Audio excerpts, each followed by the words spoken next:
I still remember that evening clearly.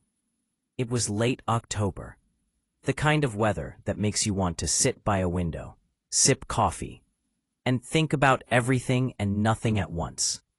I had just finished a long day of work.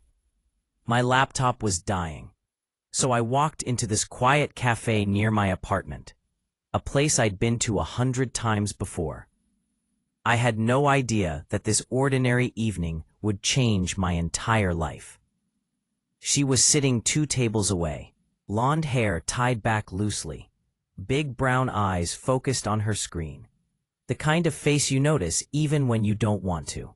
She looked calm, peaceful, and then she looked up and smiled. It wasn't the kind of smile that invites conversation. It was softer, like she didn't even realize she was doing it. I smiled back, just a polite stranger's gesture, and went back to my phone. 2 minutes later, I heard her voice. "Hey, excuse me, do you have a charger for a MacBook?" I did. I handed it over.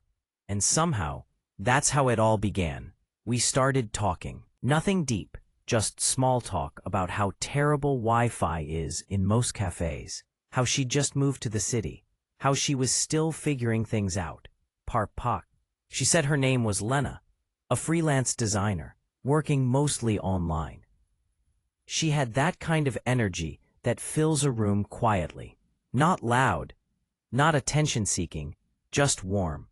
When she talked, her eyes stayed fixed on mine, like she was actually listening, like my words meant something. Interesting. That's how manipulation works. They don't take from you right away. They make you want to give. That evening turned into 2 hours of conversation. By the time the cafe was closing, she said softly, "I don't usually do this, but can I get your number? Maybe you can show me around sometime." I laughed nervously, but sure, I gave it. That night she texted me, "Made it home. Thanks for keeping me company, mystery man." I remember staring at that message for a while, smiling like a fool. Because honestly, it had been a long time since someone had made me feel seen. In the following days, we started texting daily. It began with casual good mornings and how was your day, and slowly turned into midnight talks about dreams, family, childhood memories. She told me about growing up in a small town, about her father who left when she was 12, about her mother who was sick but still strong as ever. Her voice cracked when she said that, and I believed every word. Because when someone opens up about pain, it disarms you. You stop doubting. You start trusting. Within 2 weeks, we were meeting every other day. Coffee dates, walks by the river, random late-night drives just to talk. And every time we met, she'd notice something small about me, like how I never finished my coffee or how I always hummed before speaking. Those details, they made me feel like she truly knew me. By the 3rd week, Lena felt like home. She'd bring snacks to my place, help me rearrange my messy living room, leave her hoodie on my couch by accident. My friends started teasing me, saying, "Man, you're in too deep already." And maybe I was, but it felt right. She wasn't just beautiful, she was kind. Or at least, that's what I thought. One night as we were sitting on my balcony, she looked up at the sky and said, "You ever feel like some people come into your life for a reason?" I smiled and said, "Maybe you're my reason." She leaned her head on my shoulder, sighed, and whispered, "Maybe I am." That line stayed with me for a long time. It was beautiful then. But months later, when I'd replay it in my head, it would sound like a warning I didn't catch. I didn't know it yet. But Lena wasn't a random girl who walked into my life. She was a storm. And that night in the cafe, I had just opened the door and invited her in. It's strange how trouble never arrives all at once. It comes quietly, like a whisper behind a closed door. At first, you don't even notice it. You just tell yourself, maybe I'm overthinking. That's exactly how it started with Lena. About a month into our relationship, she began spending more time at my apartment. She'd bring her laptop, sit cross-legged on the couch, working for hours while humming softly to herself. I loved that. The sight of her there made my empty apartment feel like a home. She'd cook sometimes, light candles, even leave little sticky notes on my fridge. "Have a good day, handsome. You forgot your keys again, dummy." Everything felt perfect. Too perfect. One Friday evening, we were watching a movie when her expression suddenly changed. She went quiet, eyes fixed on her phone. "What's wrong?" I asked. "It's nothing," she said, forcing a smile. "Just some work stuff." She slipped her phone into her pocket, but I caught a glimpse. It was a bank notification. A negative balance alert. She excused herself and went to the bathroom. When she came back, she looked shaken. I wanted to ask, but she hugged me tight and said, "You're the only person who makes me feel safe." And just like that, my curiosity died in her arms. 2 days later, she told me her laptop stopped working. Said it suddenly froze and wouldn't turn on, and since her work was all online, she was panicking. She didn't ask for help, but I could see it in her eyes, the worry, the frustration. I offered immediately, "Let me handle it. How much will it cost?" She hesitated. "It's okay, I'll figure it out. It's just the timing sucks, you know? Rent, bills, now this." The way she said it, tired, defeated, it pulled at me. I transferred $600 to her account without another thought. She cried. Actual tears. Hugged me like I'd saved her world. And I remember thinking, this is what love is supposed to feel like. A week later, she told me she managed to fix the laptop and wanted to pay me back. She even sent me a small transfer, $200. I smiled and told her to keep it. But what I didn't notice was that the money she paid back came from my own card, one I'd lent her for grocery shopping. I didn't see it then. Because when you trust someone, your brain stops doing math. As days passed, her stories grew more personal. One night, she told me her mom's medical bills had piled up. She showed me a photo, an older woman in a hospital bed, tubes, monitors, the works. It looked real. I felt guilty for even doubting it. "I hate asking for help," she said softly. "But if she doesn't get the next treatment, I could lose her." My throat tightened. I told her, "Whatever you need, I'm here."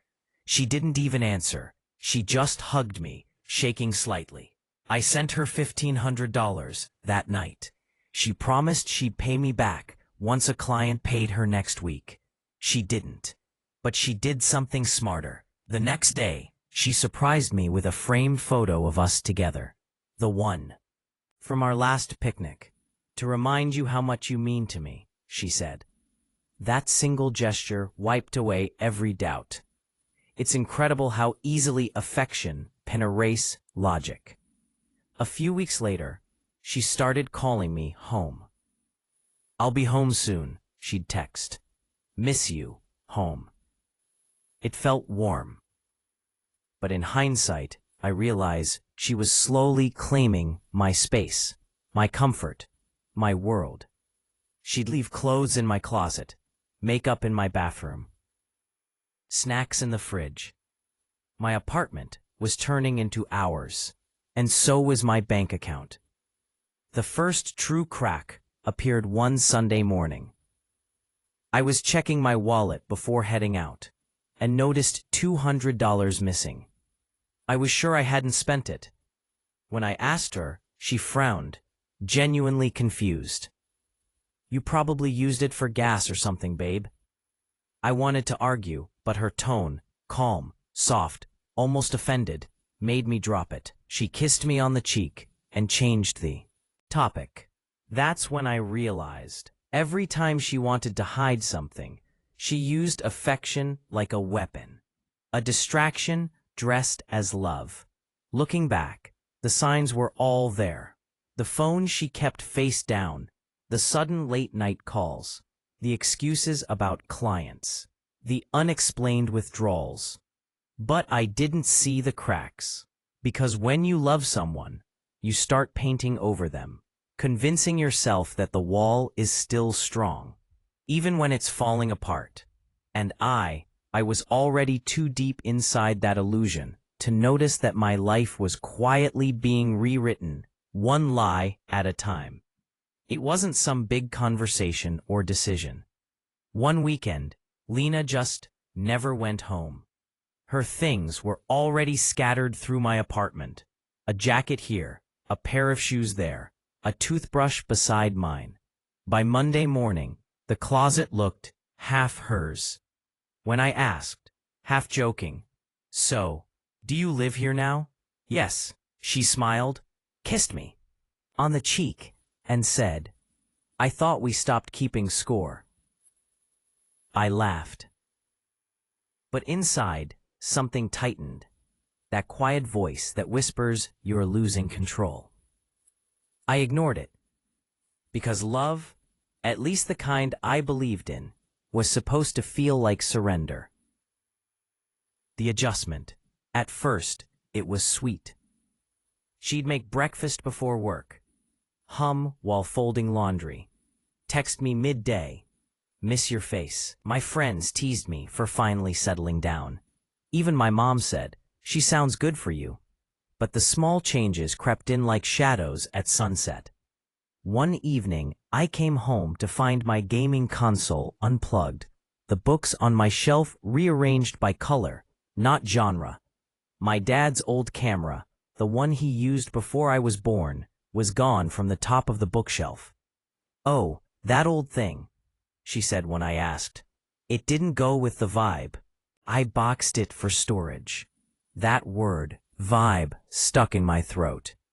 I told myself it didn't matter. But it did. The control. Lena had a way of turning every disagreement into a lesson. If I questioned something, she'd sigh, like I was a child who hadn't learned yet. "You overthink everything, Ryan. You need to learn to trust people." She said it kindly. But the tone left no room for argument, and then she started managing my time. Little things. She'd schedule our dinners, cancel my poker nights, answer my phone when I was in the shower. When I said I needed some space, she smiled. "You mean alone time? But why would you want to be alone when you have me?" She said it like a joke. I laughed too, though something inside me didn't. The strange calls. One night around midnight, her phone buzzed nonstop. She was in the shower, so I picked it up, out of reflex, not suspicion. The screen flashed unknown number, then again, and again. When she came out, I told her someone was trying to reach her. For a split second, her face drained of color. "Oh, it's my cousin, he changed numbers." She took the phone quickly, typed something, and turned it off. That was the first time she slept facing the wall, not me. The isolation. Over the next few weeks, she subtly pushed my world away. My best friend, Mark, texted me to hang out. Lena glanced at my phone and said, "Didn't he flirt with your ex once? Maybe you shouldn't trust him." Rent? She told me she owned her apartment. I opened the message thread. The contact saved only as R. There were dozens of messages, flirty ones, mentions of last time and next weekend. Photos, not explicit but intimate. Enough. My throat dried up. I wanted to wake her, confront her, demand answers. But I just sat there, staring at her sleeping face. The same face I'd trusted completely. Then, as if sensing my thoughts, she murmured in her sleep, "Don't go." The irony almost broke me. The turning point. The next morning, I couldn't pretend anymore. I asked straight out, "Whose are?" Her eyes widened just enough to reveal truth before the performance began. Oh my God, you went through my phone? She didn't deny it. She attacked the question itself, a classic deflection. We argued for hours, her voice shaking, mine cracking. At one point, she screamed, "You're paranoid. You're destroying us." Then she cried, collapsed into my arms, whispering, "Please don't leave me. I need you." And once again, I stayed, because that's what guilt does. It convinces you that saving someone else is more important than saving yourself. But that night, as I lay beside her, eyes open in the dark, I knew something was different now. The illusion had cracked, and beneath it, something far more dangerous was waiting. Quiet, patient, watching me learn the truth, one heartbreak at a time.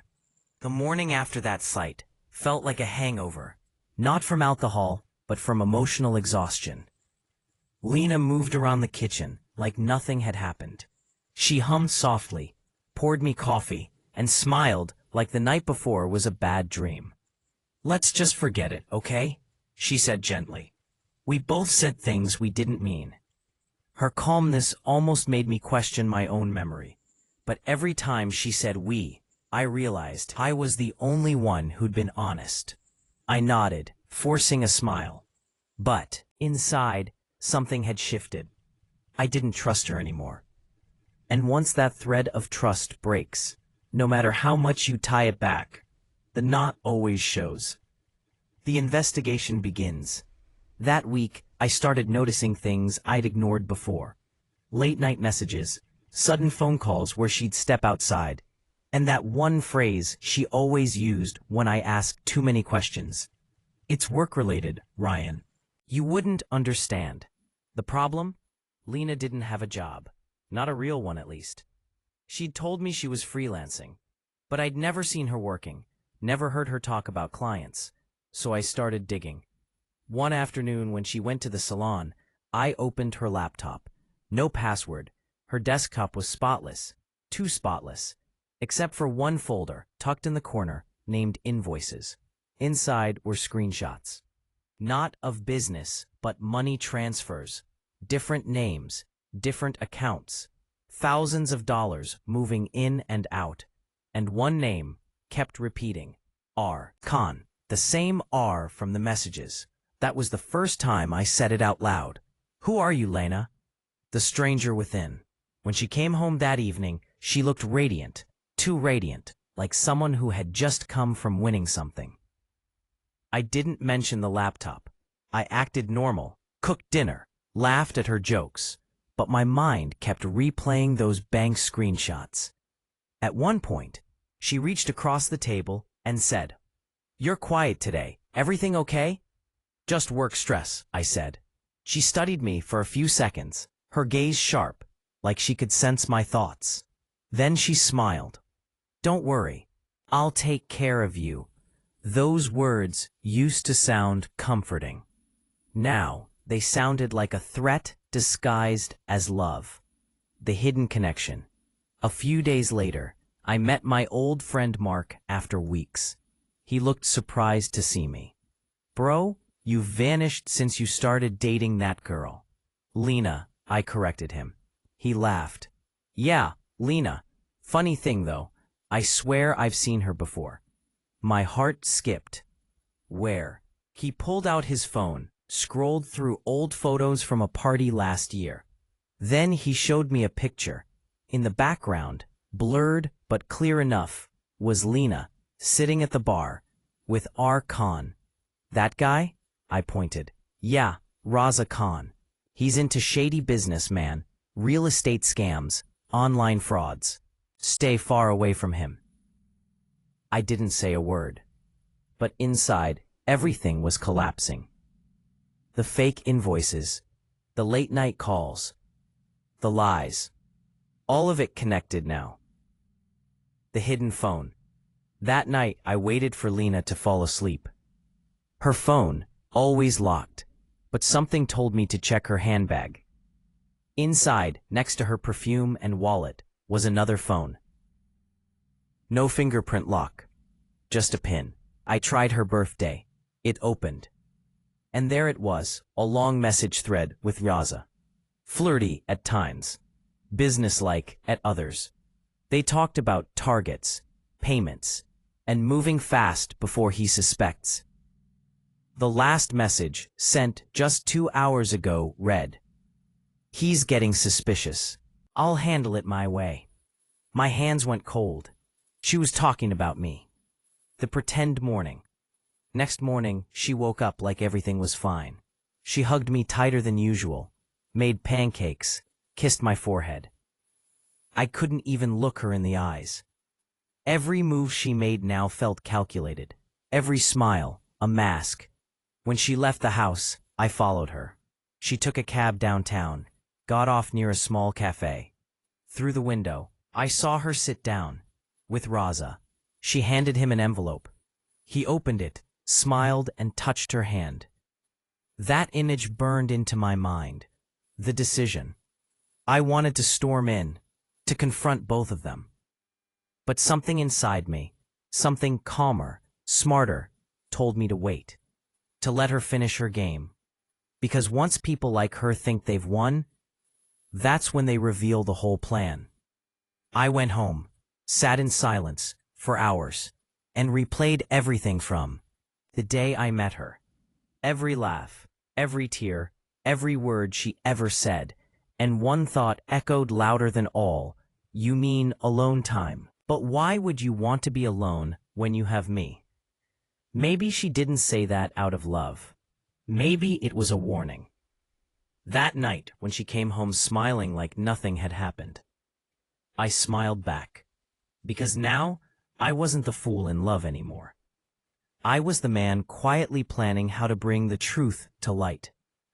But what I didn't know was, she was planning something too. Something that could destroy me before I ever got the chance. Sleep had become impossible. Every time I closed my eyes, I saw Lena's face across that cafe table, laughing with Raza like I never existed. And every time I opened them, I saw her beside me in bed, pretending nothing was wrong. I was living with a stranger who still whispered, "I love you," before sleeping.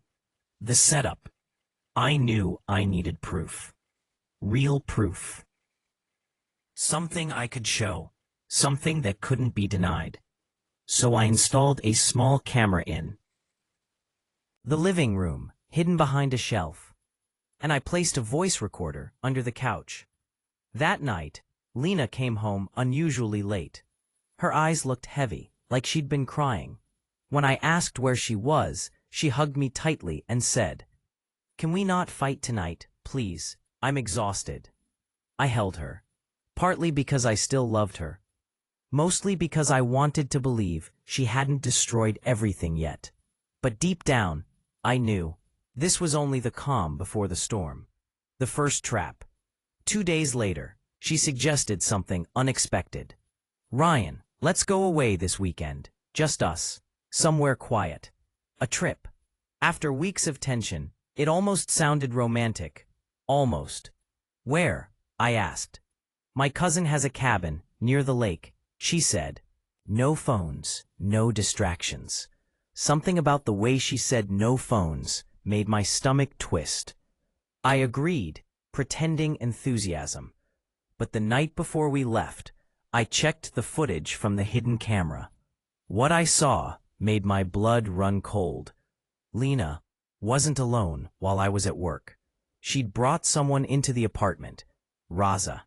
They talked quietly for over an hour. I couldn't hear much, but one sentence came through clear. "After the weekend, he won't be a problem anymore."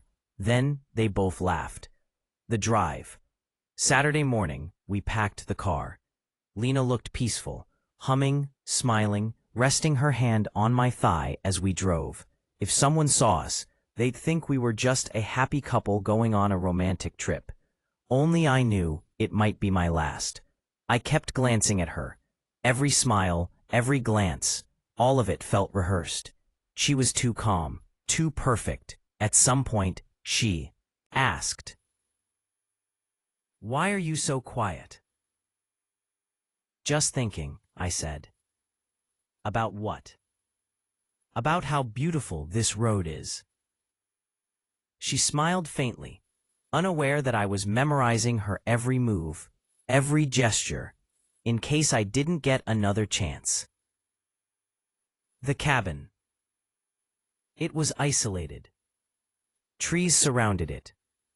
No neighbors for miles. The air smelled of pine and rain.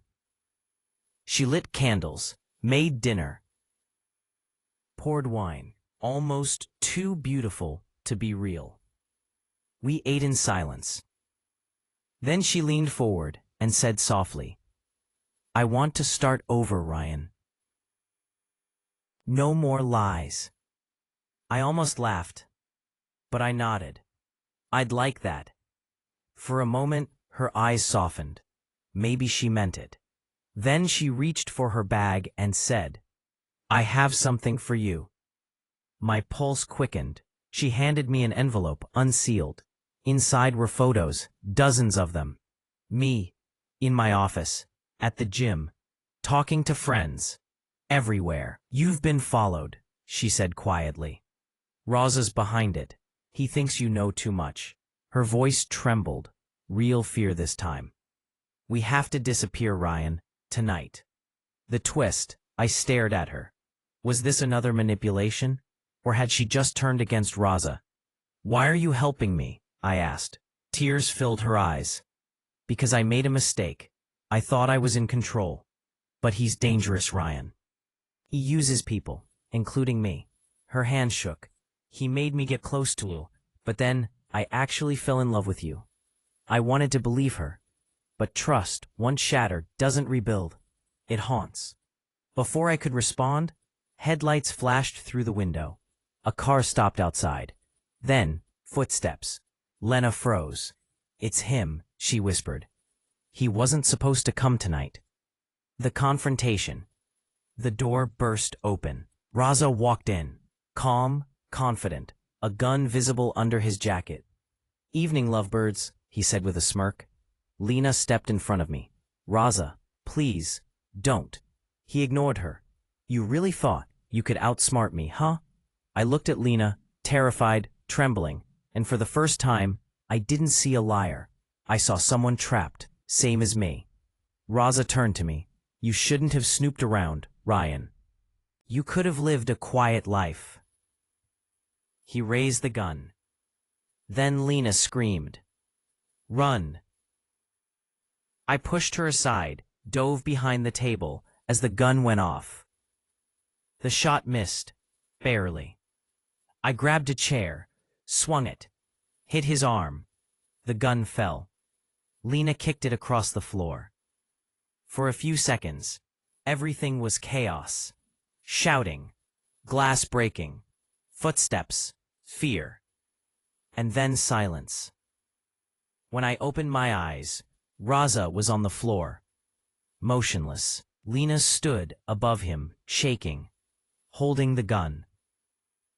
"He was going to kill you," she whispered. I had no choice. Her hands were covered in blood. So were mine.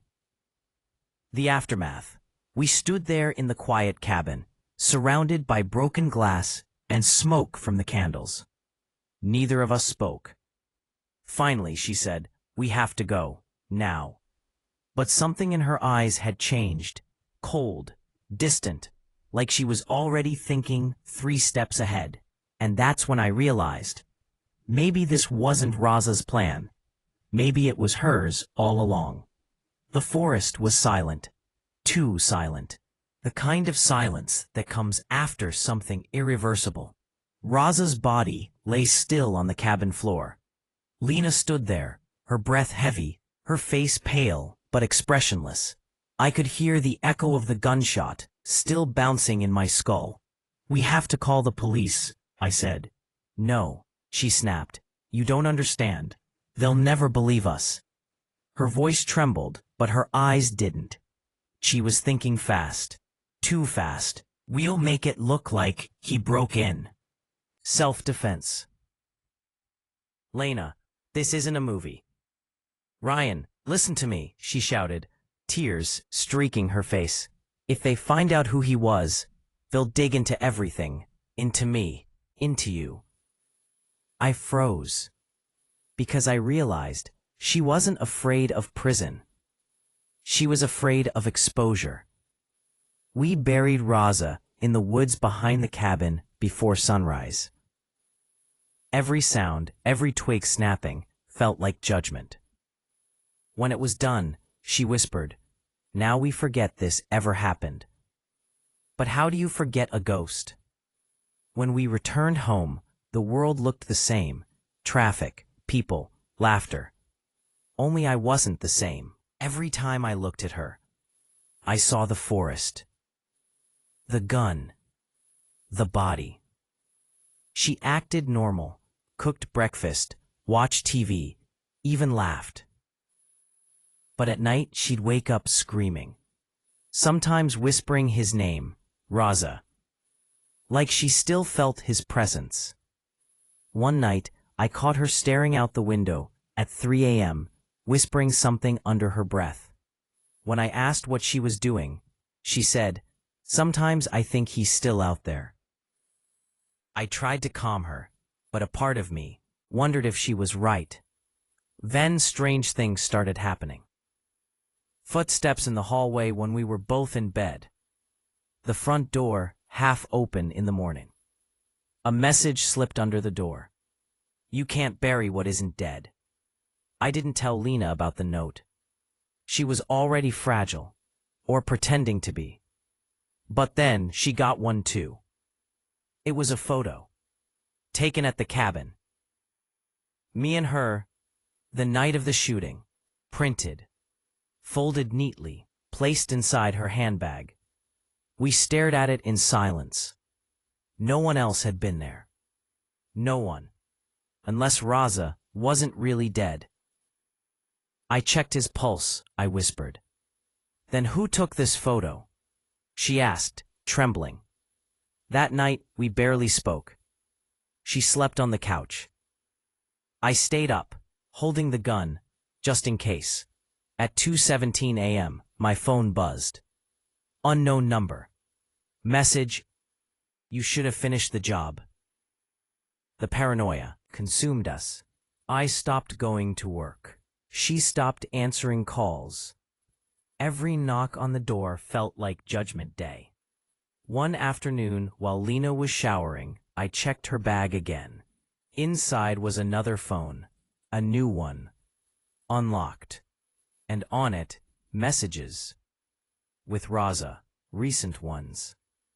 "You almost ruined everything. He's starting to suspect. We'll make him believe he's going insane." My heart stopped. The messages were dated after the shooting. I stared at the phone, shaking. Either Raza was alive, or someone else was pretending to be him. Either way, she was still lying. When she came out of the shower, I confronted her. She broke down crying. "I didn't know what else to do. He's blackmailing me, Ryan. Please, you have to believe me." But belief was a luxury I could no longer afford. I needed answers, real ones. So the next day, while Lena was out, I drove back to the cabin. The forest felt heavier this time. When I reached the spot where we buried him, the ground was disturbed. The soil had been dug up. The grave was empty. My heart pounded. I stumbled back to the car and saw a note on the windshield. "Told you. You can't bury me." I drove home shaking. But when I entered the apartment, everything was silent. Too silent. Lena's things were gone. Closet empty. Drawers open. Only one thing left on the table, a key and a short note. "Don't look for me. It's safer that way." It was almost 2 a.m. when I finally gathered the courage to open the folder labeled cam_02 on her laptop. My hands trembled, not from fear this time, but from that dreadful curiosity that eats you alive when you already know you're about to see something you shouldn't.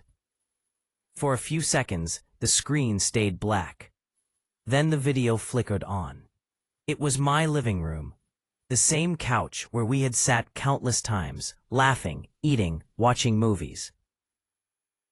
It wasn't me sitting there. It was her, Maya, sitting with another man. He looked familiar. I paused the frame, zoomed in slightly, and my stomach twisted. It was Ryan, my colleague, my friend, the one who'd been at our place multiple times, who shook my hand, smiled at me, told me how lucky I was to have her. In the video, they were talking quietly at first. I turned the volume up. Ryan, he still doesn't suspect anything? Maya laughed softly. He's too trusting. He thinks I'm just helping you with those charity fund transfers. Ryan, good. Once the last amount clears, we're out. Maya, yeah, and then he'll finally know what betrayal really feels like. Her tone, it wasn't regret. It wasn't hesitation. It was pure, cold amusement. And hearing her say that word, betrayal, felt like a knife twisting in my chest. I watched them exchange papers, money, laughter, and then she leaned in and kissed him. That was the moment I felt something inside me die quietly. I shut the laptop with a loud snap and sat there, in darkness, unable to breathe. Everything felt unreal, like I was trapped in someone else's nightmare. For minutes, maybe hours, I sat frozen, staring at the floor. And then a strange calmness washed over me, the kind that comes when the pain becomes too big to fight. That's when I realized something important. This wasn't just about love anymore. It was about revenge. But revenge needed patience, precision.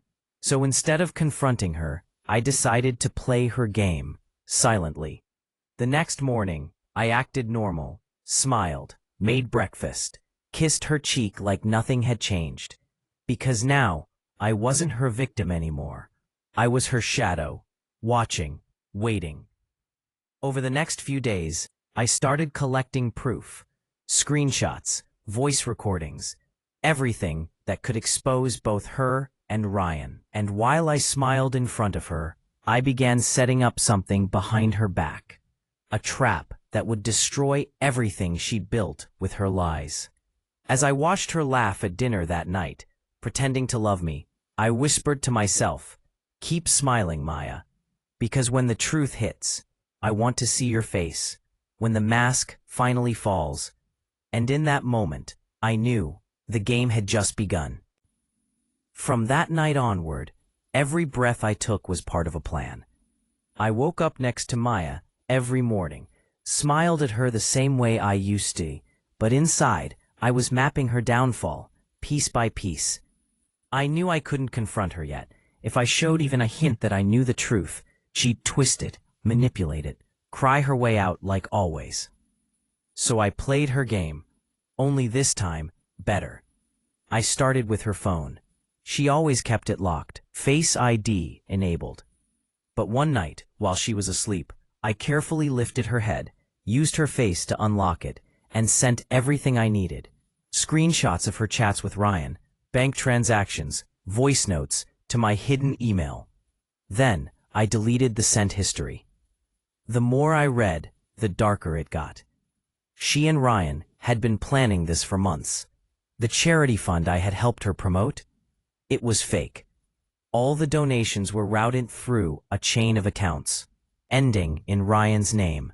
And the worst part, she'd used my identity to set some of them up. She'd made me the legal scapegoat. That realization, it didn't make me angry anymore. It made me calm. The kind of calm that comes right before a storm. I decided I wouldn't go to the police. Not yet. I'd make her confess, in her own words. And for that, I needed bait.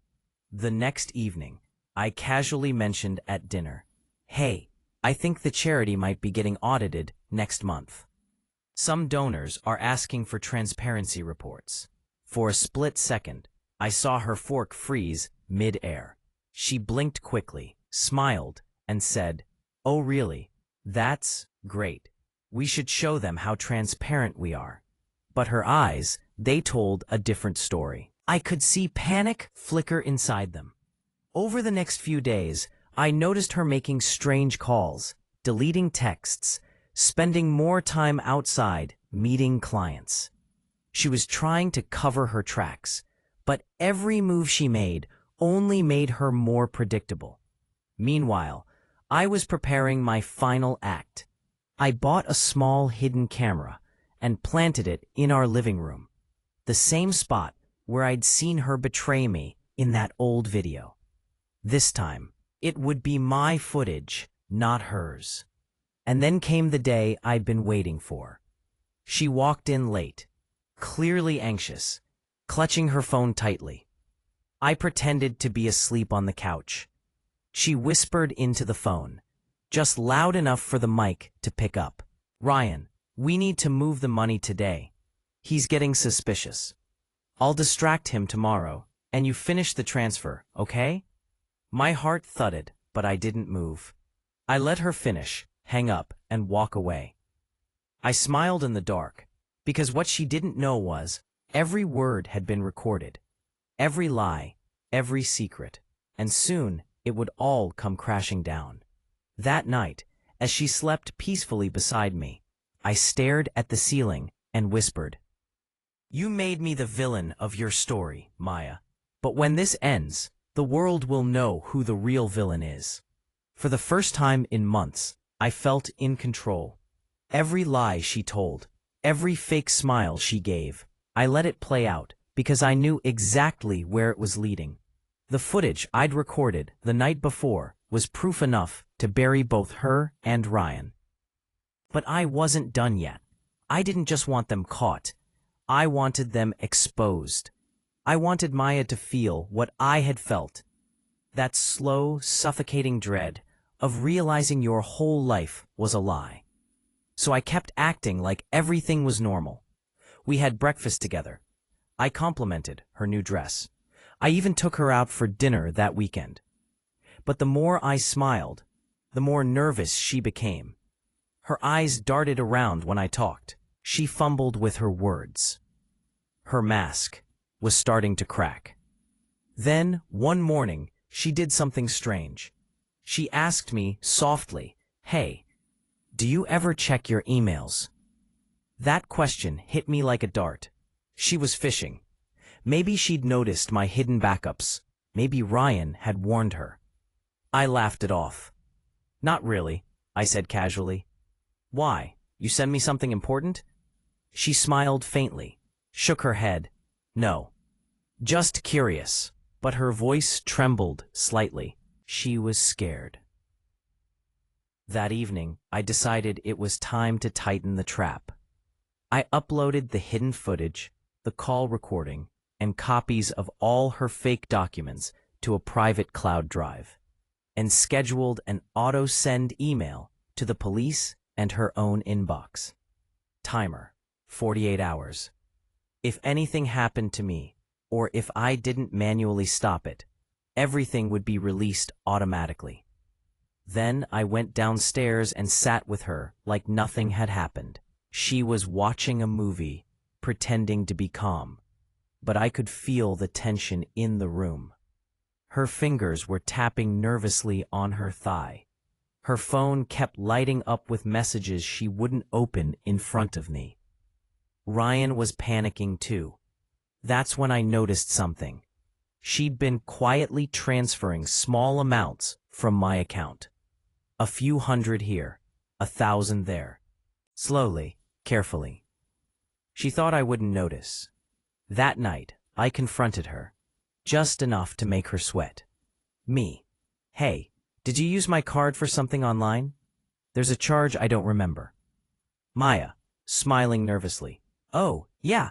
I ordered a few things for the charity event. You'll see them tomorrow." Me. Okay. I looked her straight in the eye and smiled. And for a brief second, she froze. Her eyes widened, as if she could feel it. That I knew. Later that night, she went into the kitchen to make tea. I heard her whispering again, I tiptoed closer, pretending to grab my phone from the counter. Maya, whispering, he's acting weird. I think he knows something. What if he... The moment she saw me, she cut the call. I smiled. Everything okay? She forced a laugh. Yeah, just talking to Mom. Of course, I said, walking back slowly. And I saw her hand trembling as she held the teacup. The cracks in her perfect mask were finally spreading. And soon, the entire facade would shatter. That night, as I lay in bed, I whispered to myself, tomorrow, Maya, tomorrow the game changes forever. Because the next day, I wasn't just going to watch anymore. I was going to make my move. Morning came quietly. Almost too quietly. Maya was already up, dressed, and pacing around the living room. Her phone was in her hand, her face pale. She'd barely said a word since last night. I could tell something was off. She looked at me with that fake, sugary smile and said, "Hey, I made breakfast. Thought we could eat together before you leave for work." That was strange. She never made breakfast on weekdays. But I played along. "Sure," I said. "Smells great." We sat down at the table. Pancakes, juice, her favorite candles burning. Everything looked normal. But underneath that perfect setup was a storm. She wasn't trying to please me. She was trying to distract me. Halfway through the meal, her phone buzzed. She flinched, tried to ignore it. But I caught a glimpse of the notification. Ryan. Is he gone? I smiled inside. It was time. I put down my fork slowly and said, "You know, Maya, it's funny. You've been different lately. Nervous, jumpy, almost like you're hiding something." Her eyes widened slightly. "What are you talking about?" I leaned back in my chair. "Oh, nothing serious. Just wondering why Ryan texts you so much for charity work. Especially late at night." Her face went pale. "He's just helping. With the fake accounts? The stolen funds? Or the secret meetings when you told me you were visiting your mom?" The silence that followed was deafening. For a long moment, she didn't blink, didn't breathe. Then she laughed, cold, brittle. "You think you're smart, don't you? You don't know what you're talking about." I slid my phone across the table. The screen lit up, playing the hidden footage from the night she spoke to Ryan. Her smile vanished. "You recorded me?" she whispered, voice trembling. "I recorded everything," I said. "Every word, every lie, every plan. You used me, Maya. You stole from me. But what hurts the most, you enjoyed it." Her hands shook as she grabbed the phone. "Delete it. Please, you don't understand." I stood up. "I understand perfectly. You and Ryan built this little empire of lies. And you thought I'd never find out. But the audit you feared? It's already started." Tears welled up in her eyes, not from guilt, but from fear. "You wouldn't ruin me," she whispered. "You loved me." I looked at her for a long moment, then said quietly, "I did, but the person I loved never existed." She sank into her chair, hands clutching her head. "Please, I'll fix it. I'll return the money." "It's too late," I cut her off. "The files are backed up. If I don't stop the timer in the next hour, everything goes public. The police, the press, your family. Everyone will know." Her breathing turned shallow. "You can't do that to me." I looked at her, calm but cold. "I'm not doing anything to you, Maya. You did it to yourself." She stood suddenly, tears streaming down her face, voice breaking. "You think you've won? You have no idea who you're dealing with." And in that moment, for the first time, I saw the real Maya, not the charming, sweet woman I'd fallen for, but the manipulative, ruthless person behind that mask. I stepped closer, my voice low. "Maybe. But now the whole world is about to meet her too." I turned and walked away, leaving her standing there, trembling, furious, terrified. As I closed the door behind me, my phone buzzed with a notification. Auto-send timer, 59 minutes remaining. The game wasn't over yet. It was just entering its final round, sect.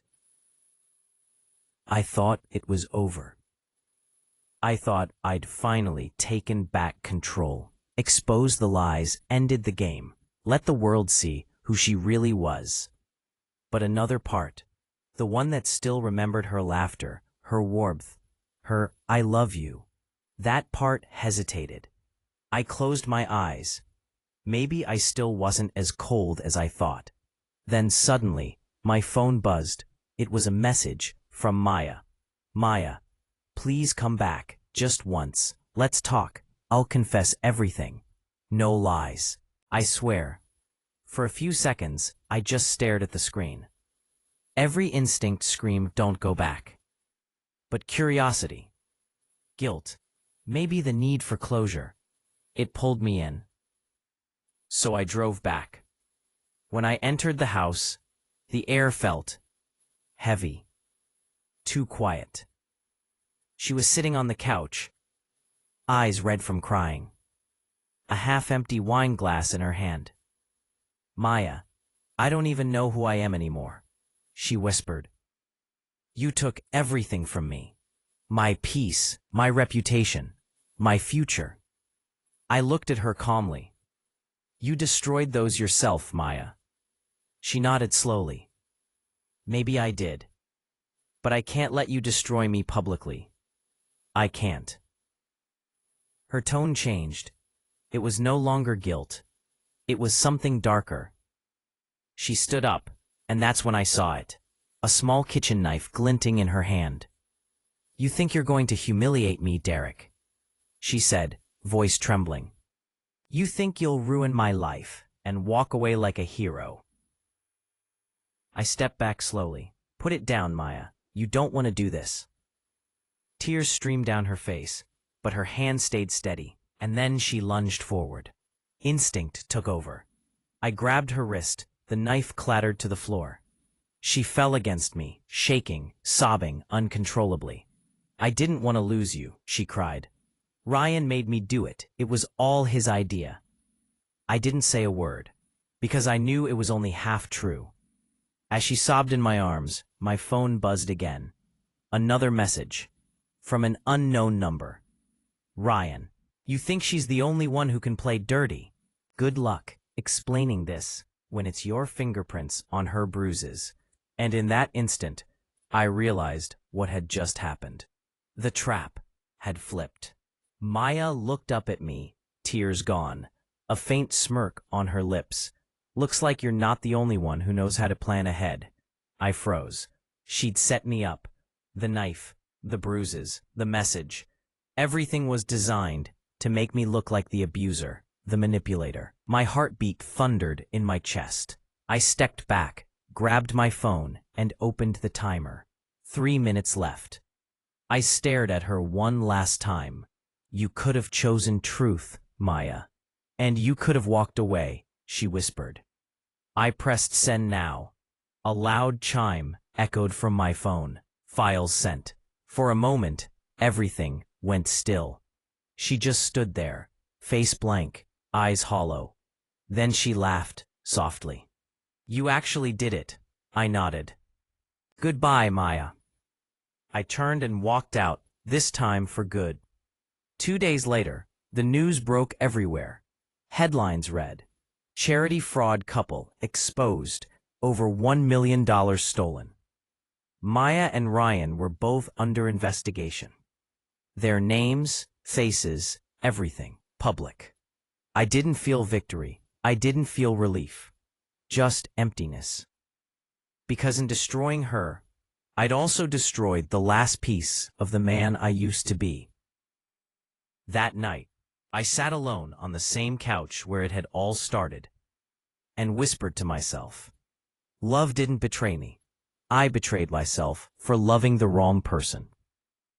And as the rain fell outside, I finally understood. Revenge doesn't heal you. It just replaces pain with silence. But at least this time, the silence was mine. The end.